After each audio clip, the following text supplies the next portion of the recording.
Hello and what's up to all the lepicans. कैसे हो यार? आप सब बढ़िया होगे और बढ़िया तरीके से तैयारी कर रहे होगे। अच्छा, एक चीज़ नोटिस की गई है आप लोगों के लिए, यूनिट 3 जो है मैथ्स 4 मैथ्स की अपलोडेड है already one shot, but views बड़े कम है उस पे। तो क्या कर रहे हो आप लोग? पढ़ाई नहीं कर रहे क्या? उसको जाकर चुपचाप से उस वन शॉट को जाकर देखो, बाद में फिर पछताओगे पेपर में। समझ में आया ना? तो उसको जाओ, उसको देखो। हर एक फॉर्मूला वहाँ पे बहुत ही ढंग से पढ़ाया गया है, समझाया गया है, क्वेश्चन भी लिए गए हैं। और वो वीडियो करने के बाद, उसमें जितनी चीज़ें बताई गई हैं करने के बाद, यूनिट 3 का ऐसा कोई क्वेश्चन होगा नहीं जो आपसे पेपर में होगा नहीं।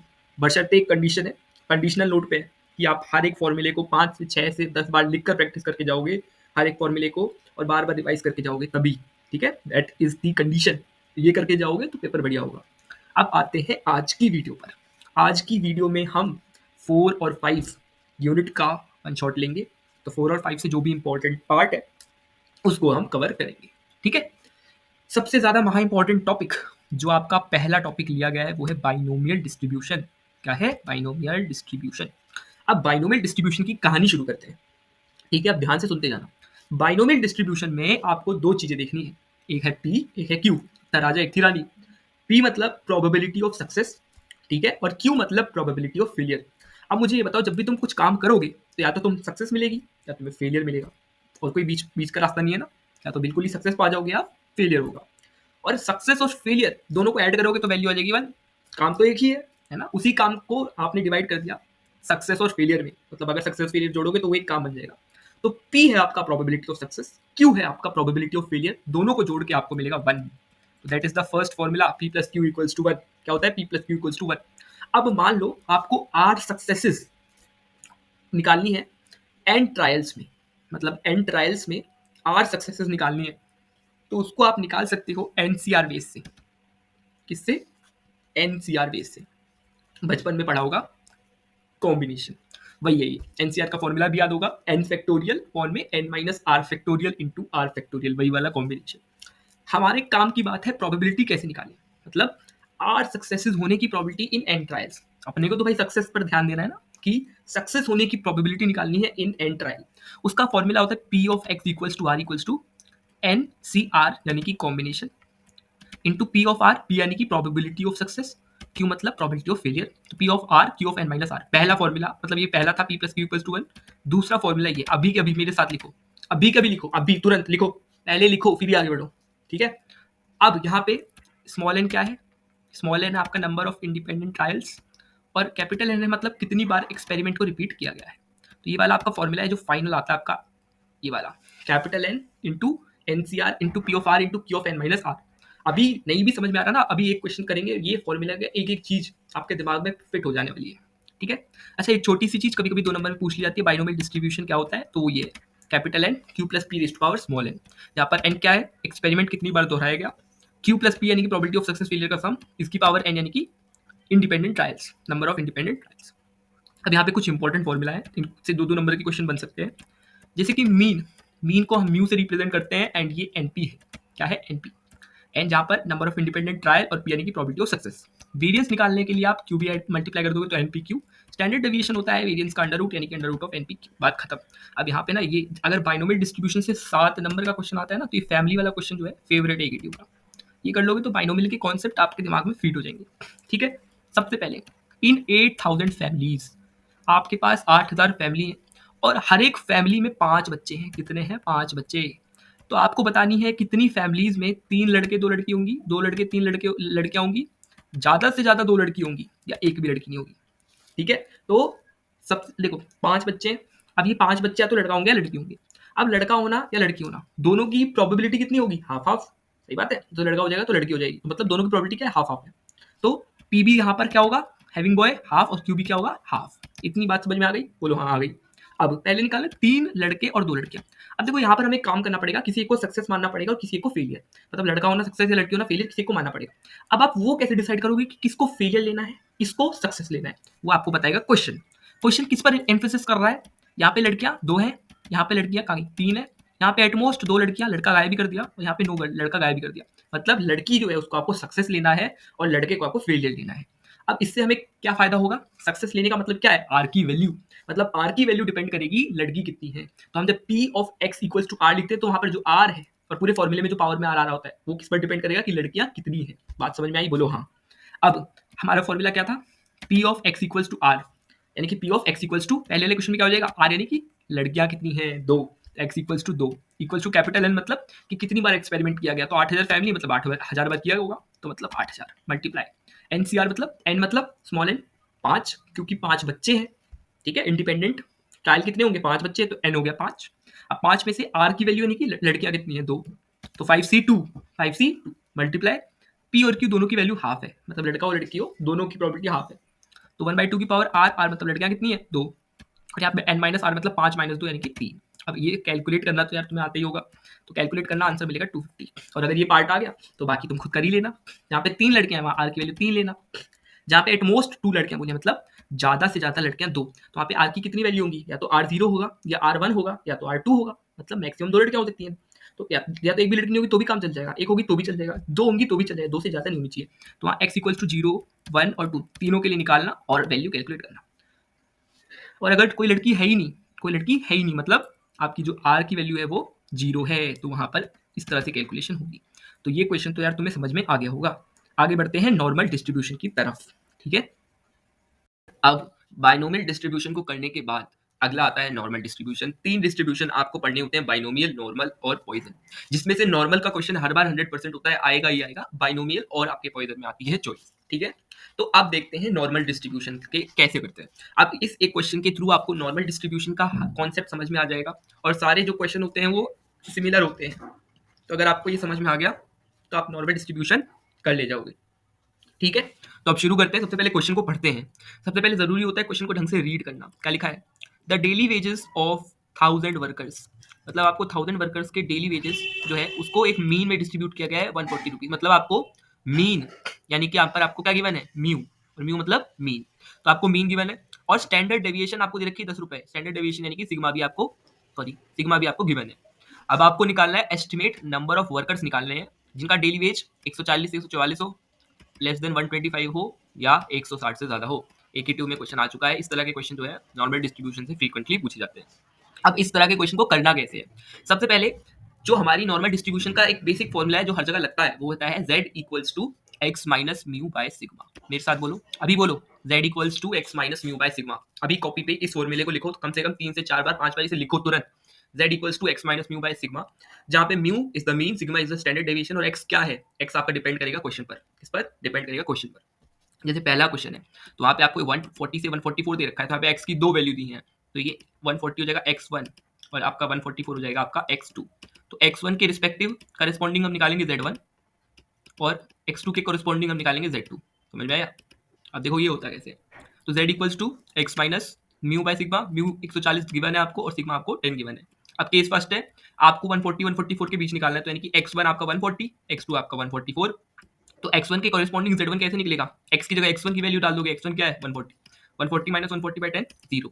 नेक्स्ट x2 के कॉरेस्पॉन्डिंग z2 निकालना है, तो x2 की वैल्यू 144 है, तो z2 में हम x की जगह x2 डाल देंगे, तो 144 माइनस 140 बाय 10 इट इज 0.4।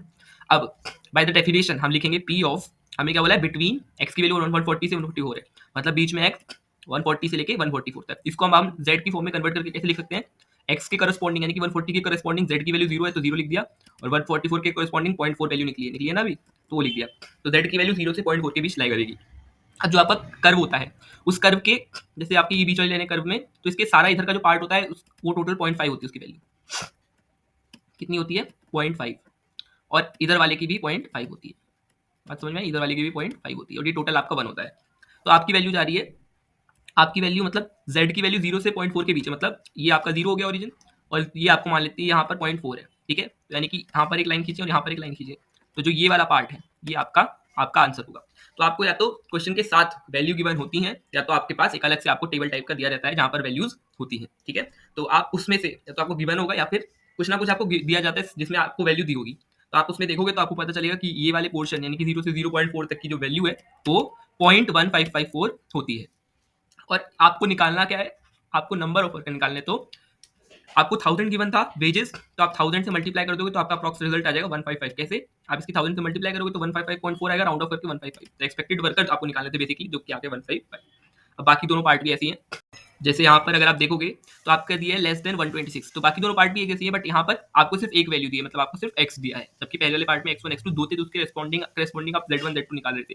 यहाँ पे x है तो इसके करेस्पॉन्डिंग आप z निकालोगे, तो आप x की वैल्यू आप मान लोगे 126 है, कितनी है 126 है, तो अब इसके करेस्पॉन्डिंग z की वैल्यू कितनी होगी x minus mu by sigma, यानी 126 माइनस 140 बाय 10, जिसकी वैल्यू आएगी माइनस 1.4, क्या होगी माइनस 1.4।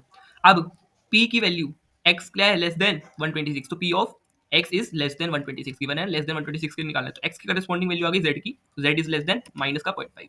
और अगर कुछ ऐसा होता है ना कि माइनस का 1.4 से कोई चीज कम है, इसका मतलब वो प्लस के उसी वैल्यू से ज्यादा है, मतलब अगर z की वैल्यू लेस देन है माइनस 1.4, मतलब माइनस 1.4 के इधर है ना, तो हमारा कर्व कैसा सिमेट्रिक है, तो जितना इधर होगा उतना ही पॉजिटिव 1.4 के इधर होगा, तो ये सिमेट्रिक का रिप्रेजेंटेशन होता है। तो यहाँ से पूरा ये कितना होता है 0.5, और आपको क्या निकालना है इधर का पार्ट, तो यानी कि आपको यहाँ जो 0 से लेके 0.5 तक क्या है, सॉरी 0 से लेके आपका 1.4 तक ये जो डिस्टेंस है, इस वाले पार्ट को आप क्या कर दोगे, सब्ट्रैक्ट कर दोगे किसमें से 0.5 से, टोटल 0.5 होता है, आपको इतना पार्ट थोड़ी चाहिए, आपको तो सिर्फ इसके बाद का चाहिए ना, तो आप लोगे 0.5 और उसमें से माइनस कर दोगे क्या p की वैल्यू कहाँ से कहाँ तक, 0 से लेके 1.4 तक पोर्शन को माइनस कर दोगे, और इसकी वैल्यू आपको ये जो मिली है 0.4192, ये आपको या तो गिवन होगी, आपको कुछ ना कुछ प्रोवाइड किया जाएगा जहाँ से आप इसको निकाल सकते हो, तो इसमें से इसको सब्ट्रैक्ट करके वैल्यू आएगी, और फिर इस वैल्यू को मल्टीप्लाई 1000 करके आपका अप्रॉक्स रिजल्ट 81 आ जाएगा। थर्ड पार्ट बहुत ही सिंपल है, वहाँ मोर देन 160 मतलब कि x इज ग्रेटर देन 160, तो 160 के करस्पॉन्डिंग z निकाला, तो z इज ग्रेटर देन 2 मतलब मान लो ये 0 है ये 2 है, तो 2 ग्रेटर देन 2 मतलब ये वाला पोर्शन, तो आप 0 से लेके 2 तक वाली डिस्टेंस को 0.5 से अगेन क्या करोगे माइनस करोगे, पूरा 0.5 होता है, इतने पार्ट को निकालना है, तो इसमें से इसको माइनस करोगे यूजिंग जो भी वैल्यू आपको दी होगी, तो ये वैल्यू आपकी निकल जाएगी, फिर 1000 से मल्टीप्लाई कर देना। तो नॉर्मल डिस्ट्रीब्यूशन के क्वेश्चन ऐसे होते हैं। आगे आते हैं, अब यहाँ पे पॉइजन प्रोबेबिलिटी डिस्ट्रीब्यूशन है, तो देखो पॉइजन प्रोबेबिलिटी डिस्ट्रीब्यूशन जो है वो लिमिटिंग केस ही होता है बाइनोमियल का, ठीक है, तो यहाँ पर इसका फॉर्मूला ये है, अभी के अभी लिखो, कॉपी में लिखो, p of x equals to r होता है lambda r into e raise to power minus lambda upon में r फैक्टोरियल, अभी के अभी इस फॉर्मूले को लिखो, राइट राइट राइट राइट लिखो लिखो, आगे नहीं बढ़ रही, लिख रहे हो।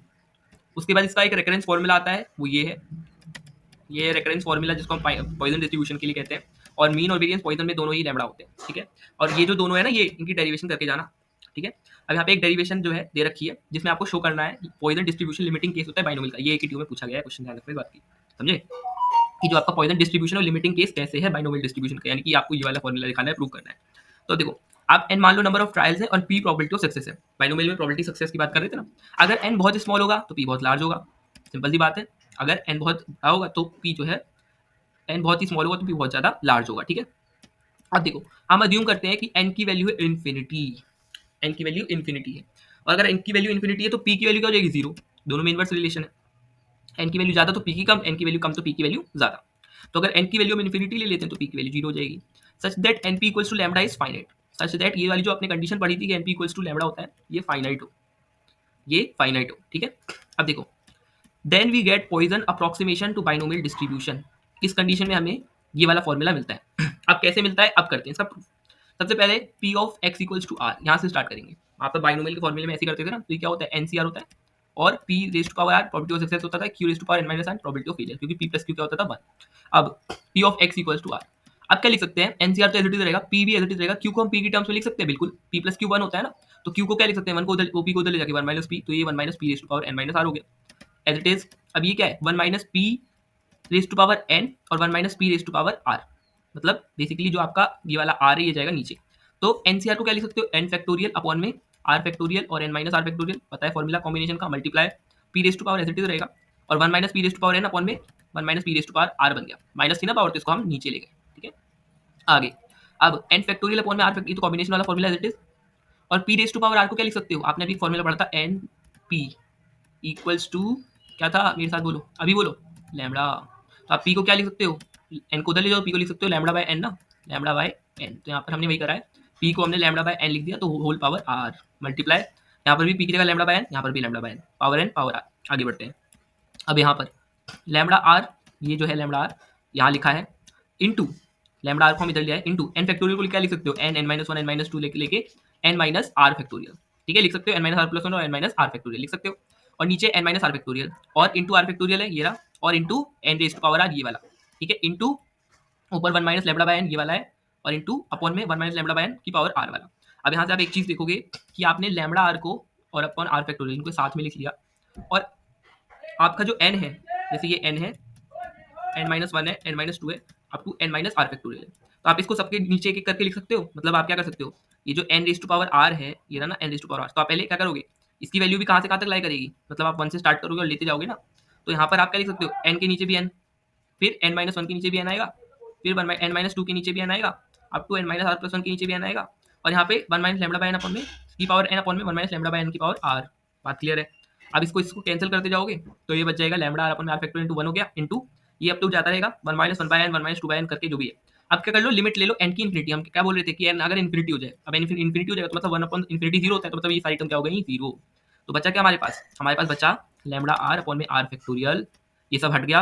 और यहाँ पर लैम्डा बाय, यहाँ पर भी क्या हो गया, लैम्डा बाय n, यहाँ पर लैम्डा बाय n की 0, मतलब इन्फिनिटी ओ लैम्डा बाय इन्फिनिटी मतलब 0। तो आपके पास क्या बचा यहाँ पर भी, आपके पास ये वाला तो इधर हो गया, और यहाँ पर कहाँ थे हम, लैम्डा बाय n, हाँ। तो यहाँ पर बचा हमारे पास E raise to power minus lambda, क्या बचा, E raise to power minus lambda, और यहाँ पर E raise to power minus lambda upon में 1 बचा, तो ये वाला आपका फाइनल फॉर्मूला आ गया। अब ये आया कैसे, E raise to power minus lambda, देखो limit n tends to infinity, और अगर आपका फॉर्मूला होता है 1 माइनस एक्स बाय एन, मतलब जैसे आपने पढ़ा होगा, ये आपने लिमिट कंटिन्यूटी वाला जो यूनिट होती थी 11वीं में पढ़ा होगा, कि जैसे आपके पास एक्सप्रेशन अगर ऐसी हो 1 माइनस एक्स बाय एन की पावर एन, और आपकी limit n tends to infinity, तो value E raise to power minus X आ जाती है ना। तो यहाँ पर x की जगह पर कौन है, लैम्डा, तो E raise to power minus lambda आ गया, सिंपल। और 1 माइनस एक्स बाय एन की पावर यहाँ पर नीचे क्या थी, r, क्या थी, आर, एन नहीं थी।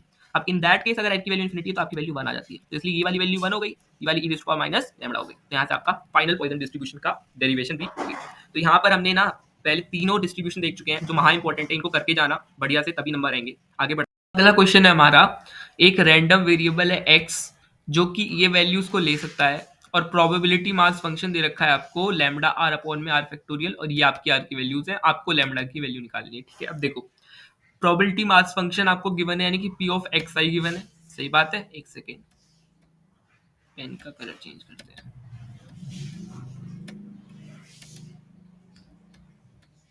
आपको गिवन है प्रोबेबिलिटी मास फंक्शन, यानी कि आपको P of x I given है, लैम्डा आर अपॉन में आर फैक्टोरियल। अब प्रोबेबिलिटी मास फंक्शन की डेफिनेशन के हिसाब से आपको पता है कि अगर हम समेशन लें पी ऑफ एक्स आई का, तो वो क्या आता है, 1 by the definition of probability mass function. तो summation probability of X of I की वैल्यू क्या गिवन है मास फंक्शन की, लैम्डा आर अपॉन में आर फैक्टोरियल इक्वल्स टू 1। अब इसका समेशन निकालोगे, मतलब पहले आप वैल्यू 1 डालोगे आर की वैल्यू, फिर 2 डालोगे, फिर 3 डालोगे, तो 1 डालोगे तो लैम्डा अपॉन में 1 फैक्टोरियल बन जाएगा, 2 डालोगे लैम्डा स्क्वायर अपॉन 2 फैक्टोरियल, ऐसे अप टू सो ऑन, और ये वैल्यू इक्वल आएगी 1 की। अब हम क्या कर रहे हैं, दोनों साइड 1 को ऐड कर रहे हैं, क्या कर रहे हैं, 1 को यहाँ पर भी ऐड कर रहे हैं, 1 प्लस, और 1 को यहाँ पर भी ऐड कर रहे हैं, ठीक है। तो ये 1, ये बन जाएगा 1 प्लस लैम्डा अपॉन में 1 square plus lambda square by 2 factorial plus lambda cube by 3 factorial, ऐसे जाता रहेगा, और इधर 1 प्लस 1 2। अब आपको एक फॉर्मूला पता होगा, पढ़ा होगा आपने, ई रेज टू पावर एक्स वाली जो सीरीज होती है, वो क्या होती है कि 1 plus X by 1 factorial plus X square by 2 factorial, यही होती है अप टू सो ऑन। तो यहाँ पे बस क्या है, एक्स की जगह लैम्डा है, तो E raise to power x की जगह पर ये क्या हो जाएगा, ई रेज टू पावर लैम्डा। तो इस वाले पूरे को आप, कहाँ गया, इस वाले पूरे को आप रिप्लेस कर सकते हो with E raise to power lambda. बात सही है। तो E raise to power lambda 2 आ गया। तो अगर आप क्या करोगे, दोनों साइड लॉग ले लोगे, तो यहाँ से लैम्डा बचेगा, और इधर आ जाएगा लॉग बेस 2, मतलब लैम्डा की वैल्यू आपकी लॉग बेस 2 आ गई। सिंपल सा क्वेश्चन था, आगे बढ़ते हैं आप। अब आते हैं अगले क्वेश्चन की ओर। अब ये जो क्वेश्चन है ना, ये एकेटीयू का फेवरेट क्वेश्चन है, मतलब प्रोबेबिलिटी डिस्ट्रीब्यूशन का ये क्वेश्चन ना आए ऐसा हो ही नहीं सकता। अब आप लोग बहुत ही अनलकी रहोगे तो भले ना आए, बट ये क्वेश्चन जो है वो रैंडम वेरिएबल का एक बहुत ही मशहूर क्वेश्चन है, और पूछा जाता है, वैल्यूज चेंज कर देगा, बट क्वेश्चन इस तरह का आता रहता है। तो यहाँ पर आपको दिया क्या है, आपको एक्स की वैल्यू और प्रोबेबिलिटी दी है, और सबसे पहले आपको के निकालना है। मुझे सबसे पहले वीडियो को तुरंत पॉज करो और सोचो कि कैसे निकलेगा। सोच लिया, नहीं भी सोचा तो अब देखो, वैसे किसी ने सोचा नहीं होगा। तो यहाँ पर प्रोबेबिलिटी दी है, और आपको पता है अगर प्रोबेबिलिटी का सम करो तो क्या आता है, 1 आता है, सही बात है। अगर सारी प्रोबेबिलिटीज का सम करो, बचपन से पढ़ रहे हो, सारी प्रोबेबिलिटीज का सम क्या होता है, 1, यानी कि sum of P of x आई क्या होता है, 1 होता है, ठीक है। तो आपने ये पता है आपको property of probability mass function से कि sum of all the probabilities is 1। तो यानी कि इसके अंदर आपको कुछ नहीं करना, सारी प्रोबेबिलिटीज को सम करो, यानी कि 0 प्लस के प्लस 2 के इन सबको, और इसको 1 के इक्वल रख दो। तो ये सबको सम करा और इसको 1 के इक्वल रख दिया। फर्दर कैलकुलेट करा, 10 की स्क्वायर प्लस 9 की माइनस 1 इक्वल्स टू 0। आपको ये पता है कैसे सॉल्व होती है, फैक्टरिंग पता है कैसे होती है, तो इसको 10 के माइनस के लिख सकते हैं, ठीक है। इसको सॉल्व करके आप के की वैल्यू फाइनल पहुंचोगे कि के की वैल्यू 1/10 आएगी, और एक के की वैल्यू -1 आएगी। ये सॉल्व करना तो हमने बचपन में सीखा ही है। अब के की वैल्यू -1 को हम निगलेक्ट कर देंगे, क्यों, के जो है वो क्या रिप्रेजेंट कर रहा है, प्रोबेबिलिटी, क्या रिप्रेजेंट कर रहा है, प्रोबेबिलिटी, और प्रोबेबिलिटी कभी नेगेटिव हो सकती है, नहीं। तो के की वैल्यू 1/2 10 होगी, फाइन। आगे आते हैं, आप कह रहे हैं P probability of x is less than 6, मतलब 6 से कम वाली प्रोबेबिलिटी निकालो, मतलब आपको 5 तक की प्रोबेबिलिटी निकालनी है, सिंपल सी बात। तो x equals to less than 6 मतलब आपको प्रोबेबिलिटी निकालनी है x इक्वल्स टू 0 पर, 1 पर, 2 पर, 3 पर, 4 पर और 5 पर। 6 से लेस बोला है ना, बस इन सबकी प्रोबेबिलिटीज क्या करनी है, जो आपका 0 प्लस k प्लस 2 के इन सभी प्रोबेबिलिटीज की वैल्यू को रखो, आपको गिवन है टेबल में सीधा सीधा, ये रही, यहाँ से यहाँ तक की प्रोबेबिलिटीज को सम कर दो 5 फिफ्थ तक की, फिर k की वैल्यू आपने अभी 1/10 निकाली थी उसको डाल दो और आपका सोल्यूशन जो आपका आंसर आ जाएगा। इसी तरह से आप x equals to greater than equal to 6 दे रखा है तो ग्रेटर देन इक्वल भी है, तो मतलब 6 भी और 6 के बाद वाली प्रोबेबिलिटीज, तो एक ये 7, बस इसी तरह से आप सारे पार्ट्स को अटेम्प्ट कर सकते हो। तो इसमें यही लॉजिक था, ठीक है, कंडीशन को पढ़ो, कंडीशन के हिसाब से क्वेश्चन को अटेम्प्ट करो, फाइन। तो ये क्वेश्चन में भी आपको थोड़ा दिक्कत हो, यहाँ पर लिखा है ग्रेटर जो x है it is less than equal to small x such that greater than 1/2, तो वैल्यू जो है वो सच दैट होनी चाहिए कि ग्रेटर देन 1/2, मतलब एट p रेज टू, आप देखो अगर इस कंडीशन को पढ़ोगे तो आपका प्रोबेबिलिटी का जो सम है वो 1/2 से आना चाहिए, बड़ा आना चाहिए, वो वैल्यू आपको लेनी है स्मॉल एक्स की, मतलब आपको स्मॉल एक्स की वो वैल्यू लेनी है जिसके लिए ये कंडीशन करके जो प्रोबेबिलिटी का सम है वो ग्रेटर देन 1/2 है उस लिमिट को एक्सीड करे, मतलब उस मतलब जो है 1/2 से ज्यादा है। तो अगर आप x की वैल्यू को like at x like p of x is less than equal to 5, जब आप स्मॉल x को 5 लोगे तो वैल्यू जो x की होगी वो 1/2 को प्रोसीड कर देगी। आपको कौन सी वैल्यू चाहिए, स्मॉल x मिनिमम वैल्यू, यानी कि वो सबसे छोटी वैल्यू जिस पर ये जो प्रोबेबिलिटी की वैल्यू है ये आपकी ग्रेटर देन हो जाए किससे, 1/2 से। तो 5 पे तो ज्यादा हो जा रही है, 4 पे चेक कर सकते हैं, अगर आप 4 पे चेक करो x इक्वल्स टू 4, तो 4 के लिए अगर आप चेक करो तो 4 तक की सम ले लो, किसका ले लो, 4 तक का सम ले लो, तो अगर आप लोगे यहाँ पर कहाँ गया, ये रहा, तो आप 0 प्लस के प्लस 2 के प्लस 3 के लोगे प्लस 3 के प्लस 2 के 3 के 3 2 5 2 7 और 1 8, यानी कि 8 के आ जाएगा, क्या आ जाएगा यहाँ पर 8 के, और के की वैल्यू 1/10 थी तो 8/10, तो 8/10 यानी कि 0.8, 0.8 ग्रेटर देन है 0.5 की, बात सही है, 0.5 से बड़ा है। और अगर आप x लेस देन 4 लेते हो तो वो क्या होगा, वो होगा 5 के विच इज 1/2, तो 1/2 से बड़ी चाहिए तो यानी कि आप लोगे ये वाली वैल्यू, तो स्मॉल x जो है उसकी वैल्यू आप 4 ले लोगे, तो x इक्वल्स टू 4 जो है आपकी मिनिमम वैल्यू जब आपको 1/2 से ज्यादा की वैल्यू मिलेगी, ठीक है, इस तरह से क्वेश्चन भी हम लोग इस वीडियो में 4 और 5 के इंपॉर्टेंट 7 मार्कर कवर कर रहे हैं। अब ये P N chart N P chart में आपको फॉर्मूले लर्न करने, इसमें समझाने जैसा तो कुछ है नहीं, तो सीधा सीधा फॉर्मूला लर्न करो, P equals to D by N, जहाँ पे डी होता है नंबर ऑफ डिफेक्टिव, एन होता है सैंपल साइज। अगर आप समेशन ले लोगे तो ये आ जाएगा फॉर्मूला, और अगर आपके पास total number of items in all sample capital N है तो आप यहाँ पर स्मॉल एन की जगह पर स्मॉल एन लोगे और ऊपर क्या लोगे, समेशन ऑफ डी। इसी तरह से बाय बाइनोमियल इसका आपको सिग्मा पी निकालना आना चाहिए जो होता है under root P bar bracket में 1 माइनस पी अपॉन में एन, और आपको ये कंट्रोल लिमिट्स पता होनी चाहिए, तो इसकी होती है कंट्रोल लिमिट पी बार, अपर कंट्रोल लिमिट होती है इसकी पी बार प्लस 3 सिग्मा, और लोअर कंट्रोल लिमिट होती है इसकी पी बार minus 3 sigma P. 3 sigma P मतलब कुछ नहीं, आप यहाँ पे बस 3 की मल्टीप्लाई कर दोगे। अब यहाँ पे इसका ये क्वेश्चन दे रखा है आपको, तो इस क्वेश्चन में आपको पी चार्ट कंस्ट्रक्ट करना था, तो आपको सैंपल नंबर दे रखे हैं और नंबर ऑफ डिफेक्टिव दे रखे हैं, तो आपको टोटल सैंपल 10 दे रखे हैं, साइज आपका 100 है, साइज आपको यहाँ पे गिवन है क्वेश्चन में 100, मतलब स्मॉल एन 100 है और इसका साइज जो है सैंपल कितने मतलब 10 है, तो अगर आप कैपिटल एन निकालो तो होता है के इंटू एन, यानी कि साइज इंटू सैंपल्स, तो हो जाएगा आपका 1000 यानी कि 10 multiply 100। Cap summation of D आपको गिवन है, मतलब समेशन ऑफ डी आप निकाल लोगे कहाँ से, इन सबको समेशन ही तो करना है इन सबका, तो आप इसे ऐड करोगे तो 15 और इसको लिखोगे 10 25 26 35 41 46 50 53 55 7 62 और 1 63 आ जाएगी वैल्यू, तो आपका 63 है, फिर आप फॉर्मूला लगा दोगे और आपके पास वैल्यूज आ जाएंगी, ठीक है, यहाँ पर फॉर्मूला लगा दो, 3 सिग्मा पी वगैरह निकालो, कंट्रोल लिमिट्स निकालो, अभी फॉर्मूला पढ़ा था हमने, और उसके बाद आपको कंस्ट्रक्ट करना होता है कर्व, तो आप यहाँ पे ग्राफ कंस्ट्रक्ट करोगे, यहाँ पर वाई एक्सिस पर पी की वैल्यूज और यहाँ पर सैंपल नंबर, तो यहाँ पे पी की वैल्यूज ले ली, यहाँ पर सैंपल नंबर ले लिए, क्या ले लिया आपने, सैंपल नंबर ले ली, और फिर आपने टेबल के अकॉर्डिंग क्या करा, ग्राफ जो है उसको कंस्ट्रक्ट करा, मतलब आपने पी की वैल्यू को सैंपल नंबर के हिसाब से जो है ग्राफ जो है आपने कंस्ट्रक्ट कर लिया। यहाँ पर आपको वैल्यूज दे रखी है ना, कहाँ गए, यहाँ पर आपने वैल्यूज निकाली, सिग्मा पी की निकाली थी ना यहाँ पे, ये रही, उसका 3 सिग्मा पी निकाली, हाँ ये रही आपकी कंट्रोल लिमिट्स, तो आपकी जो कंट्रोल लिमिट्स आई हैं उनके बेसिस पे बनेगा, जहाँ पर आपकी 0.063.136 आई हैं, तो उनके अकॉर्डिंग आप यहाँ पे अपनी पी की वैल्यूज ले लो और यहाँ पर आप अपना सैंपल नंबर ले लो। तो अगर आप इनकी प्लॉटिंग करोगे तो आपको दिखेगा कि एक जो पार्ट होगा वो आउटसाइड आ रहा होगा आपके लिमिट के, आपकी लिमिट क्या है, आपकी जो कंट्रोल लिमिट है वो आई है ये, आपकी लोअर आई है 0 और अपर आई है ये, तो कोई भी पॉइंट अगर इनके बाहर जाता है इसका मतलब प्रोसेस जो है वो कंट्रोल के अंडर नहीं है, process is not under statistical control, हमें यही चीज़ यहाँ पर निकालनी होती है।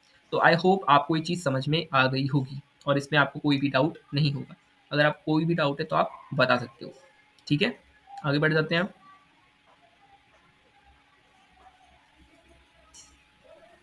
अब आगे बढ़ जाते हैं, ठीक है, चलो नेक्स्ट है आपका, नेक्स्ट है आपका ये हो गया ना पी, उसका देखो एनपी में क्या है, एनपी के लिए ये फॉर्मूलाज है, ये आपके फॉर्मूला एनपी के हैं, इन्हें भी आपको लर्न करना है, ये कंट्रोल लिमिट्स है, इन्हें देख लो, ठीक है? और उसके बाद ये क्वेश्चन आपको प्रैक्टिस करना है, ये Q में आया हुआ क्वेश्चन है। यहाँ पर एनपी और पी के बीच आपको डिफरेंस लिखना था, क्या लिखोगे? वही फॉर्मूला वाला डिफरेंस, पी के फॉर्मूले पी वाले चार्ट में, एनपी का फॉर्मूला एनपी वाले चार्ट में। और इसमें कुछ है नहीं, आपको सेम चीज़ें प्रोसेस है, एन के वगैरह है, डी वगैरह निकालोगे, सिग्मा एनपी निकालोगे, 3 सिग्मा एनपी निकालोगे, फिर कंट्रोल लिमिट्स डिफाइन कर दोगे। अब आ जाते हैं एक बहुत इंपॉर्टेंट टॉपिक की ओर, which is chi square test. Chi square test जो है ये आपका 7 मार्क्स में पूछा जाता है। सबसे पहले कंडीशन क्या है, दो कंडीशन है काई स्क्वायर टेस्ट की, क्या पता 2 नंबर में आपसे बोल दे कंडीशन क्या है काई स्क्वायर टेस्ट की, जो आपकी फ्रीक्वेंसीज है उनका सम या तो ग्रेटर देन हो या इक्वल टू 50 हो, इस बात का ख्याल रखना। और आपकी एक्सपेक्टेड फ्रीक्वेंसी किसी भी आइटम की जो है वो 5 से ज्यादा हो। स्टेप्स क्या होते हैं, पहला स्टेप होता है नल हाइपोथेसिस। आप एक assumption मानते हो जिसे आप नल हाइपोथेसिस कहते हो। There is no significant difference between observed and expected frequency, मतलब ऑब्जर्व्ड और एक्सपेक्टेड फ्रीक्वेंसी के बीच जो है बहुत सिग्निफिकेंट डिफरेंस नहीं है। स्टेप 2, आप काई स्क्वायर कैलकुलेट करते हो यूजिंग दिस फॉर्मूला, जिसमें ओ आई ऑब्जर्व फ्रीक्वेंसी है, ई आई एक्सपेक्टेड फ्रीक्वेंसी है। आगे बढ़ते हैं। नेक्स्ट आप डिग्री ऑफ फ्रीडम यानी कि number of variables minus number of constant N minus K, level of significance को हम अल्फा से डिनोट करते हैं, तो वो हम 0.05 के लिए निकालते हैं कोई भी वैल्यू जब कैलकुलेट करते हैं। तो आप फिर क्या देखते हो, काई स्क्वायर टेबल आपको जो दी जाएगी एग्जाम में गिवन होगी, उसकी मदद से आप काई स्क्वायर 0.05 की वैल्यू निकालते हो, और फिर आप कंपेयर करते हो कि आपका जो काई स्क्वायर है, if it is less then chi square 0.05 पे जो आया है, देन आपका जो एच नॉट है वो एक्सेप्ट हो गया, यानी आपका असम्पशन एक्सेप्ट हो गया, और यानी कि कोई सिग्निफिकेंट डिफरेंस नहीं है। बट अगर ज्यादा जाता है मतलब एच नॉट रिजेक्ट। एक क्वेश्चन देखते हैं छोटा सा। डाई को थ्रोन करा गया है 276 टाइम्स और आपका रिजल्ट दे रखा है। तो नल हाइपोथेसिस मान लेते हैं कि जो डाई है वो क्या है, एक अनबाइज्ड डाई है। क्या है, एक अनबाइज्ड डाई है ना, एक फेयर डाई है। आप calculation of chi square under H not हम निकाल सकते हैं। यहाँ पे देखा नंबर ऑफ जो अपीयर्ड हुए डाई पर उनकी फ्रीक्वेंसी। तो एक्सपेक्टेड फ्रीक्वेंसी आपको हर बार निकालनी पड़ती है। तो एक्सपेक्टेड फ्रीक्वेंसी होती है ऑब्जर्व फ्रीक्वेंसी का सम बाय एन। ऑब्जर्व फ्रीक्वेंसी का सम देकर 276 अपॉन में एन कितना है टोटल 6 टाइम्स यानी कि 6। यहाँ से आप 46 निकाल लोगे। अब ऑब्जर्व फ्रीक्वेंसीज आपको दे रखी हैं, एक्सपेक्टेड फ्रीक्वेंसी आप क्या करोगे, निकालोगे। एक सेकंड, ये ऑब्जर्व फ्रीक्वेंसी आपको दे रखी है, एक्सपेक्टेड फ्रीक्वेंसी आपने निकाली 46 है, तो आप सबके आगे 46 लिख दोगे। फिर नेक्स्ट आपका काम होता है ओ आई माइनस ई आई निकालना, मतलब इसमें से इसको सब्ट्रैक्ट करके आप ये वैल्यूज निकालते हो। फिर नेक्स्ट होता है ओ आई माइनस ई आई का होल स्क्वायर, तो आप इन वैल्यूज का स्क्वायर कर दोगे।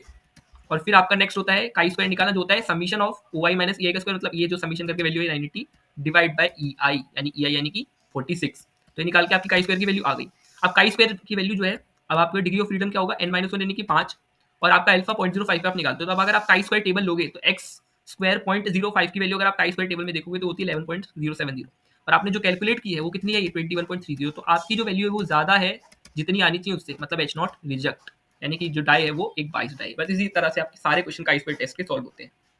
ये आपके सी चार्ट के फॉर्मूला है, AQ2 में पूछे गए थे। 2 नंबर में आपका सी चार्ट की कंट्रोल लिमिट्स पूछी जाती है, तो आप इनको याद करके जाओगे कि सी बार समेशन ऑफ सी बाई के होते हैं। देखो सबके फॉर्मूला ना सेम है, एन हो एन पी हो, सबके फॉर्मूलाज जो है वो सिमिलर है, उसका इनकी कंट्रोल लिमिट्स है ये वाली। तो इसी के साथ आज की वीडियो में इतना ही रखते हैं, क्योंकि वीडियो बहुत बड़ी हो जाएगी और आपके पास टाइम मुझे पता है कम ही होगा। तो ये एक तरह से आपके लिए रिविजन टाइप की वीडियो है, इसमें सिर्फ वही कॉन्सेप्ट कवर किए गए हैं जो 7 नंबर में आते हैं। आने को इसमें बहुत कुछ आता है, यानी पीडीएफ भी आप ऊपर देख सकते हो, 33 पेजेस की है, तो इसमें काफी कुछ था, लेकिन सिलेक्टेड पार्ट आपको आपके लिए लिया गया है जो ज्यादा इंपॉर्टेंट है, जो 7 नंबर में आपसे पूछा जाएगा। तो अभी के लिए आज तो इसी के साथ हमने फाइनल 4th और 5th यूनिट का भी वन शॉट कंप्लीट कर दिया। 1-2 का एक वन शॉट आ चुका है अभी मॉर्निंग 10 बजे, परसों रात को आया था आपका यूनिट 3 का वन शॉट, और आज आपका 4 और 5 भी हमने कंप्लीट कर दिया। तो इसी के साथ सारे इंपॉर्टेंट क्वेश्चन आपके कंप्लीट हो चुके हैं। और भी अगर मुझे हमें कुछ इंपॉर्टेंट लगेगा तो उसकी वीडियो हम डालते रहेंगे, उसकी टेंशन आपको लेनी नहीं है। कुछ भी इंपॉर्टेंट मिलेगा तो उसकी वीडियो हम डाल देंगे। बाकी एक रिवीजन पर्पस के लिए इतना काफी है, बाकी short short videos topic wise हम डाल सकते हैं जैसे जैसे टाइम मिलेगा। तो आप लोग पढ़ते रहिए और एकदम मस्त से हमारे साथ बने रहिए, क्योंकि अभी DSTL पाइथन जैसा सब्जेक्ट का भी पूरा वन शॉट तगड़े तरीके से आने वाला है, तगड़े क्वेश्चन करेंगे उसमें भी, ठीक है? तो टेंशन नहीं लेनी है, बने रहिएगा। Take care, bye bye.